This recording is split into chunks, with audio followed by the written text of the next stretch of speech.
सहनाववतु सहनौ भुनक्तु सह वीर्यं करवावहै तेजस्विनावधीतमस्तु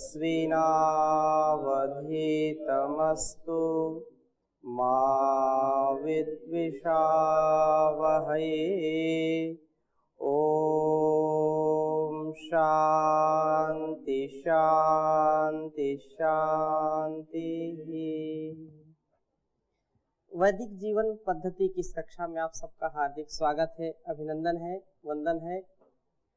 जीवन के प्रत्येक क्षेत्र में तप का बड़ा महत्व होता है।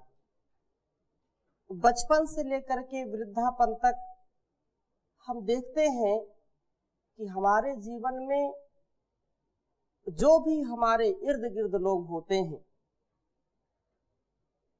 वे तप से परिपूर्ण होते हैं।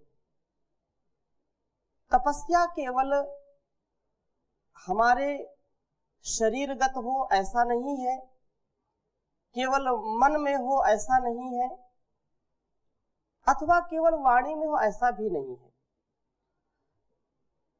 तप की पूर्णता, जैसा हमने पिछली कक्षाओं में स्वाध्याय किया, जैसा जानने का प्रयास किया कि तप वह है कि हमारे मन से भी, वाणी से भी और शरीर से भी जो चीज की जाती है, जो हमारे और दूसरों के लिए कल्याणकारी होती है, वही तप होता है। बिना तप के मनुष्य का जीवन श्रेष्ठ हो ही नहीं सकता। वही व्यक्ति ज्येष्ठ होता है जिसके स्वभाव में तप होता है। उदाहरण के लिए बार बार इस बात को कहा जाता है कि माँ का जो अस्तित्व है, जो माँ अपने बच्चे को अपने गर्भ में, अपने अस्तित्व में उसको रखती है, वह भी बहुत ही विचार पूर्वक अपने आहार, अपने व्यवहार, अपने प्रत्येक कार्य को बड़ी सावधानी से करती है, क्योंकि उस समय उसका तप उसके कोख में पल रहे शिशु के लिए एक नवनिर्माण का काल होता है। और यह परंपरा हमारी प्राचीन रही है। जो भी महापुरुष हुए हैं, राम, कृष्ण या ऋषियों में गौतम, कपिल, कणाद, जैमिनी, महर्षि दयानंद, विवेकानंद या जो भी क्रांतिकारी हुए हैं, शिवाजी, महाराणा प्रताप, इनको विशेष तप में मातृशक्ति ने ढाला, तब जाकर के इन्होंने देश को संभाला। इसलिए हम ये संकुचित विचारधारा न रखें कि केवल तप तो वही व्यक्ति कर सकता है जो केवल साधु सन्यासी हो या विरक्त हो, वैरागी हो। ऐसा कभी भी नहीं मानना चाहिए। तपस्या एक माँ बच्चे के लिए करती है, एक पिता अपने परिवार को चलाने के लिए तपस्या करता है, और हम अपने स्तर से हर प्रकार से जीवन को और जगत को उन्नत बनाने के लिए, अपने व्यवहार में पवित्रता लाने के लिए, अपने शरीर को अच्छा बनाने के लिए, मन और इंद्रियों को अच्छा बनाने के लिए हर क्षण हर पल तपस्या ही करते हैं। हमारी दृष्टि ठीक ठीक हो, हमारा विचार ठीक हो, ये तप है। और इसके बिना जीवन में कहीं भी गति और प्रगति नहीं हो सकती है। जो भी दुख कष्ट आते हैं इनको पालन करने में, उनको सहर्ष स्वीकार करना, उनको अपने गले से लगाना, ये तप है। परंतु यदि कोई व्यक्ति इसको दिखावा के रूप में ग्रहण करता है या इसको दिखावा आडंबर ढोंग रूप में इसको करता है कि मैं बड़ा तपस्वी हूं, या कोई ऐसा बोले कि केवल यही तप कर रहे हैं, यही केवल तपस्वी हैं, ऐसा कभी भी नहीं मानना चाहिए। आध्यात्म मार्ग में, धर्म के मार्ग में, परोपकार के मार्ग में, कल्याण के मार्ग में, नवनिर्माण के मार्ग में हम जो कुछ भी जान पूर्वक सहन करते हैं कष्टों को, और उस पथ से कभी विमुख नहीं होते, उस पथ से कभी भ्रष्ट नहीं होते हैं, सदा सर्वदा सर्वत्र केवल एक ही ध्येय होता है कि मुझको आत्म कल्याण से राष्ट्र कल्याण करना है, विश्व कल्याण करना है, और उससे जो व्यक्ति कभी भी विचलित नहीं होता है वही व्यक्ति सच्चा तपस्वी होता है। बहुत ही सुंदर बात यहाँ पर कही है कि वास्तव में जो तपस्वी है उसके विषय में कही, ज्ञानैर्मनो वपुर्वित्तैर् नियमैर् इंद्रियाणि च, और आगे कहा नित्यम यस्य प्रदीप्तानि स तपस्वी न वेशवान। बहुत ही सुंदर बात कही कि शरीर में अच्छे कपड़े या तपस्या दिखाने के लिए आप कपड़े पहने, केवल वो नहीं तपस्वी होता है। उच्चारण करेंगे, ज्ञानैर्मनो वपुर्वित्तैर् नियमैरिन्द्रियाणि च नित्यं यस्य प्रदीप्तानि स तपस्वी न वेशवान। ज्ञानैर्मनो वपुर्वित्तैर्, ध्यान दीजिए कि ज्ञान से, ज्ञानवान व्यक्ति अपने शरीर को अच्छी प्रकार से रख सकता है। जिसके अंदर ज्ञान है तो वो कैसा आहार ग्रहण करे, कैसा व्यवहार करे, क्या उसके लिए ग्राह्य है, क्या त्याज्य है, उसका जो स्वभाव है उसके ज्ञान के ऊपर निर्भर करता है। व्यक्ति यदि राजसिक ज्ञान से ओतप्रोत है तो वह चंचलता से युक्त होगा, सात्विक है तो उसके अंदर समरसता, परस्परता, आध्यात्मिक जीवन का आधार होगा, और यदि तामसिकता से युक्त है तो उसको आलस्य, प्रमाद और अनेक प्रकार के अवगुणों से अपने जीवन को वह ढक लेता है। इसलिए कहा कि वास्तव में वही तपस्वी है जिसका मन ज्ञान से, क्योंकि मन यदि हमारा संभल गया तो ज्ञान का आधान अपने आप हो जाएगा। व्यक्ति चाहे चारों वेदों का जाता हो जाए, 6 दर्शनों को रट ले, और भी जितने धर्म शास्त्र हैं सबको स्मरण कर ले, लेकिन जब तक उसके मन की चंचलता नहीं जाएगी, जब तक उसका मन स्थिर नहीं होगा, तब तक उस ज्ञान से कुछ होने वाला नहीं है। एक शब्द भी यदि उसके जीवन में उतरता है, उसके व्यवहार में उतरता है, तो वो उसके कल्याण के लिए होता है। और कोई व्यक्ति, उदाहरण के लिए, उसको पता है कि अमुक औषधि खाने से अमुक रोग चला जाता है, किसी को बहुत तीव्रता से बुखार आ गया, सिर दर्द हो गया, और वो जानता है, हजारों प्रकार की दवा जानता है, लेकिन यदि वह रोग से पीड़ित है, औषधि का सेवन नहीं करता है, तो औषधियों का ज्ञान उसका रोग मिटा नहीं सकता है। इसी प्रकार से शास्त्रों का रटना, शास्त्रों का पढ़ना पढ़ाना, ये एक अलग चीज है। उसको जीवन में उतारना, उसको अपने जीवन का अस्तित्व समझना कि जान का मतलब जैसा जाना वैसा माना और वैसा जीना जब हमारे व्यवहार में उतर जाएगा तो वो कह रहे हैं कि तपस्वी वास्तव में वही है जिसका मन जान से और शरीर धन से तथा इंद्रियां संयम से शोभायमान है, वही वास्तव में सच्चा तपस्वी कहलाता है। फिर से इस बात को ध्यान दीजिए, अपने जान से मन को नियंत्रित करें, क्योंकि आप जाने मुक्ति, जान से ही क्या होती है, मुक्ति मिलती है।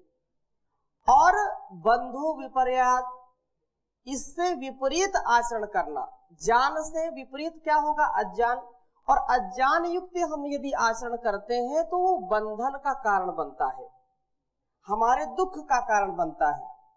यदि हम अमृत को विष समझें और विष को अमृत के समान समझें तो यह हमारे लिए बड़ा घातक है।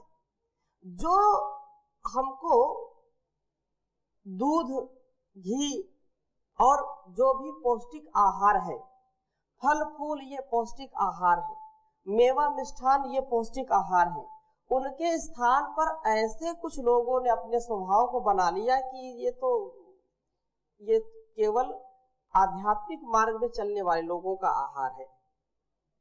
उनसे उनको स्वाद या उनसे उनको जो है कुछ विशेष अनुभूति नहीं होती है।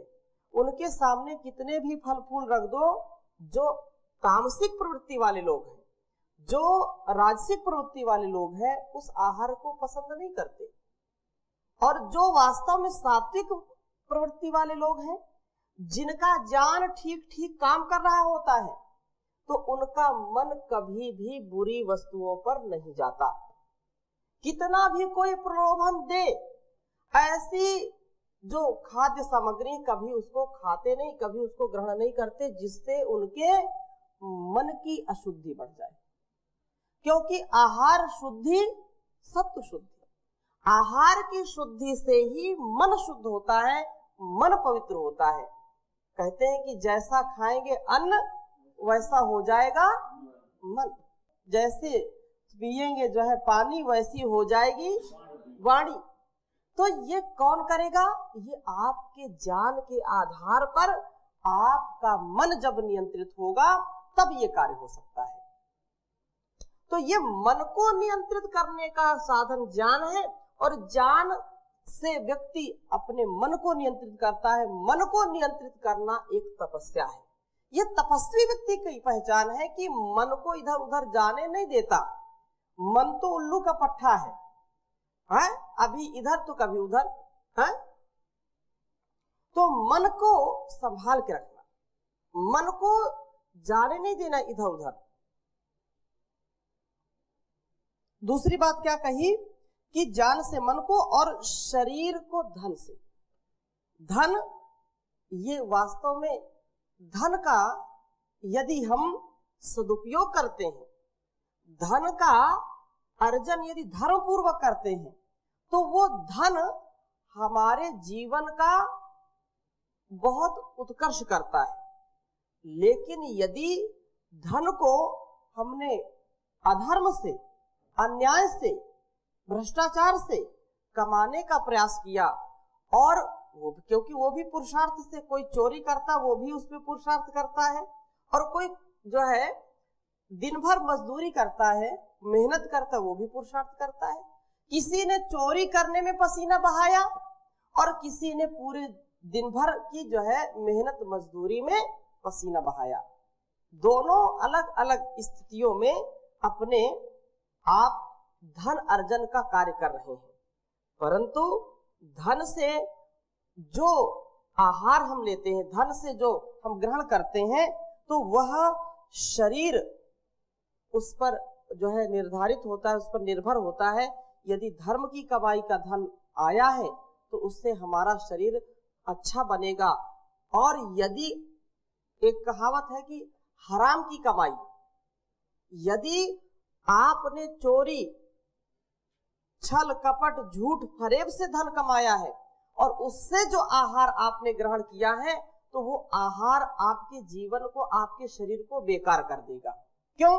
क्योंकि जो अन्याय से उपार्जित धन है वो केवल 10 वर्षों तक ही ठीक चलता है और इसके बाद 11वें वर्ष लगते ही वो समूल ब्याज सहित वो नष्ट हो जाता है। ये एक जो है समझाने के लिए बात आचार्य चाणक्य ने कही। यदि बेईमानी का कमाया है तो कहीं ना कहीं इतनी बीमारी आ जाएगी, कहीं एक्सीडेंट हो जाएगा, कहीं आपको ऐसे जो है अवसर आपके सामने आ जाएंगे कि आपकी पूरी जो है कमाई पूरी जो है वो सब आपको देनी पड़ेगी। लेकिन जो मेहनत से कमाएगा, ईमानदारी से कमाएगा, पुरुषार्थ से कमाएगा तो वह उसके पास टिकी रहती है और वह शरीर के लिए लाभदायक होता है। ये प्रज्ञा अपराध, क्योंकि विषयांतर हो जाएगा, आगे इसकी हम चर्चा करेंगे। प्रज्ञा अपराध का तात्पर्य यह है कि जैसा हमने जाना है वैसा यदि हम नहीं जीते हैं, जैसा धर्म पूर्वक धन कमाने का विधान शास्त्रों में किया है, जैसा ईमानदारी से पुरुषार्थ से धन कमाने का विधान ऋषियों ने बताया है, यदि उसको हम नहीं अपने जीवन में उतारते हैं तो वो धन धरा के बीच ऐसे ही रह जाएगा। और बाद में ये तो सत्य है, बाद में किसी व्यक्ति का जब प्राण जो है शरीर छोड़ करके निकल जाता है तो व्यक्ति क्या बोलते हैं? निधन हो गया। क्या हो गया? निधन हो गया। एक दिन तो संसार में सबको निधन होना ही है, इसलिए धन का भी बहुत ज्ञान पूर्वक, उत्साह पूर्वक, ईमानदारी से पूरे जो है वेदानुकूल ढंग से उसका अर्जन करना चाहिए। तो ये एक तपस्या है। लोग जो है बहुत कमाना चाहते हैं, लेकिन क्या वो हमारे साथ जाएगा धन? क्या उसको हम अपने साथ ले जा सकते हैं? एक सुई भी नहीं ले जा सकते अपने साथ। तो कहते हैं जिस दौलत पर तुझे है भरोसा, जाने कब तुझे दे जाए धोखा, ये तो लुट जाए सरेआम रे प्राणी, रट ले हरि का नाम रे प्राणी, रट ले हरि का नाम। तो ये धन दौलत सब यही रह जाएगी, इसलिए हमको धर्म को, तप को, पुरुषार्थ को कभी नहीं छोड़ना चाहिए। यही जीवन जीने का रहस्य है। यूं तो लोग जो है कभी दुख में कभी सुख में रहते हैं, वास्तव में उन्हीं का जीवन सुखी है जो हर स्थिति में अपने आप को सम रखते हैं। कहते हैं ये दुनिया एक उलझन है, कभी धोखा कहीं ठोकर, कोई जीता है हंस हंस कर, कोई जीता है रो रो कर, जो दुख में भी न घबराए उसे इंसान कहते हैं, उसे इंसान कहते हैं। पराया दर्द अपनाए उसे इंसान कहते हैं, उसे इंसान कहते हैं। जो खा खा कर अकेले ही सदा गुजरान करते हैं, यूं भरने को तो दुनिया में पशु भी पेट भरते हैं, पथिक जो बांट कर खाए उसे इंसान कहते हैं, उसे इंसान कहते हैं। तो संसार में तप ही हमको संभाल के रखता है। यदि हमने अपने जीवन को तपमय कर लिया तो दुनिया में कुछ भी अप्राप्त नहीं है, सब कुछ प्राप्त हो सकता है। और यदि तप से अपने जीवन को युक्त नहीं किया तो जीवन में बहुत कुछ पाकर के भी हम खो देते हैं, कभी भी हमको सुख और शांति नहीं मिल सकती है। इसलिए ये बात कही गई है कि चाहे धन हो चाहे मन हो, दोनों को हमको जन के लिए अर्थात लोक कल्याण के लिए समर्पित कर देना चाहिए। मन में सदा दूसरों के हित की बात सोचनी चाहिए, और धन यदि हम कमाते हैं तो दूसरों के हित के लिए यदि हम उसको समर्पित करते हैं तो वो धन संपदा हमारे जीवन का उत्कर्ष करती है। सुख और दुख में हमको ऐसी स्थिति प्राप्त हो जाती है कि हम कभी भी विचलित नहीं होते हैं, अपने मार्ग से कभी भी हटते नहीं हैं। और यदि इसको नहीं हम कर सकते हैं तो जीवन में बहुत बार सुख मिलते मिलते दुख आ जाता है, और दुख से भी व्यक्ति विचलित हो जाता है। एक क्षण का भी दुख हमारे जीवन में अंधकार ला सकता है। और यदि जैसे पिछली कक्षा में अभिषेक जी प्रश्न कर रहे थे कि ईश्वर की जो है स्तुति प्रार्थना उपासना करने से क्या लाभ होगा, तो यही विशेष है कि ये तप है। ईश्वर के प्रति समर्पण, ईश्वर के प्रति जागरूकता और उसका प्रणिधान करते रहना, उसका बार बार चिंतन करना, उसके गुण कर्म स्वभाव में अपने आप को सतत चलाते रहना, यह एक तप है। और ऐसा तप व्यक्ति करता है तो कभी धोखा नहीं खाता। आगे जो श्लोक में बात कही है कि ऐसे ही जब इंद्रियां संयम से जो है शोभायमान होती हैं, जैसे मन ज्ञान से शोभायुक्त होता है, शरीर धन से शोभायुक्त होता है, इंद्रियां संयम से शोभायमान होती हैं। धन जैसे, अब शरीर धन का तात्पर्य ये हमारे आभूषण, हमारा पहनावा, तो ये धन एक प्रकार से व्यवस्था जो लोक में है वो शोभायमान करने वाला धन ही होता है। तो धन से धर्म की स्थापना होती है, क्योंकि बिना धन के धर्म भी चल नहीं सकता है। तो शरीर में अच्छे वस्त्र होते हैं तो सभा में शोभायमान व्यक्ति होता है। एक इसका भी ऐसा भी तात्पर्य हमको लेना चाहिए। और अगली बात जो कही कि इंद्रियां संयम से शोभायमान होती हैं।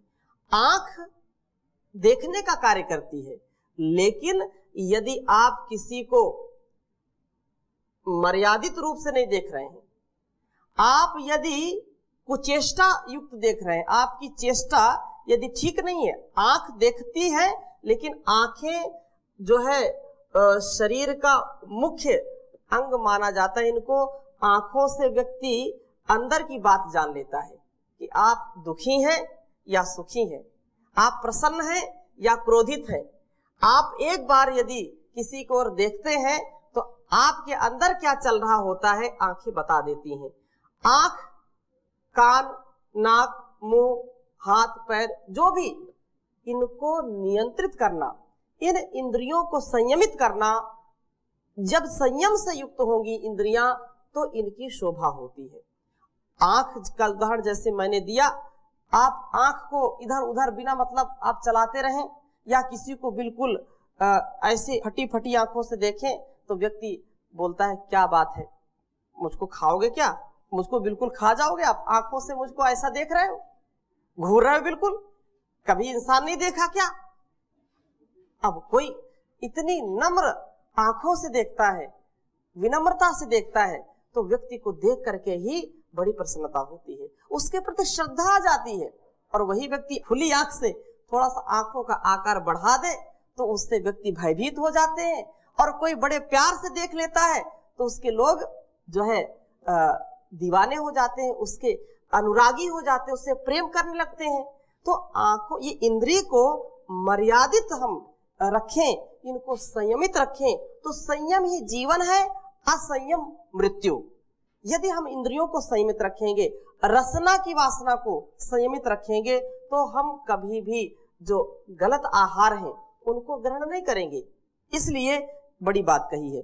और अंतिम बात जो कही है कि स तपस्वी न वेशवान, तपस्वी वास्तव में यही है जो 3 गुणों से युक्त है। और बाकी वेशभूषा से कोई तपस्वी बन जाए या तपस्वी वही हो जो ऐसी वेशभूषा धारण कर ले, ऐसा आंशिक रूप से समझें, सर्वथा ये सत्य नहीं है। क्योंकि वेश तो लोग बदलते रहते हैं, ऐसे दुनिया में बहरूपिये घूमते रहते हैं कि दिन में उनका दूसरा वेश होता है और रात्रि में दूसरा वेश हो जाता है। हर क्षण हर पल वो वेश बदलते रहते हैं, गिरगिट के जैसे रंग बदलते रहते हैं। तो वेशभूषा से कभी कोई तपस्वी ना माना जाए, इस बात का हमको ज्ञान होना चाहिए। वेशभूषा तो बदलती रहती है, अंदर से व्यक्ति तपस्वी होना चाहिए, अंदर से उसका विवेक, उसका वैराग्य होना चाहिए। जो अंदर से तप जिसने सहन कर लिया है, अंदर से द्वंद्वों को सहन कर लिया है, वो संसार में हर द्वंद्व को सह सकता है, हर प्रकार से अपने आप को ऐसे परिवेश में ढाल सकता है, रह सकता है, जिससे उसको कभी भी पतन का मुख नहीं देखना पड़ेगा, कभी वो पतित नहीं हो सकता है। संसार को पतित होने से बचाने वाला वो हो सकता है, संसार को पवित्र बना सकता है। इसलिए ये तपस्या ऐसे हम सबके जीवन में उतरे, चाहे हम गृहस्थी हो, सन्यासी हो, वानप्रस्थी हो, ब्रह्मचारी हो, कर्मचारी हो, युवक हो, युवती हो, हमारा जीवन तपोमय होना चाहिए। हमारा तन, मन और हमारा धन तपमय हो। ऐसी शुभकामनाओं के साथ अभी यही विराम लेते हैं। शेष चर्चा अगली कक्षा में। ओम शांति शांति शांति।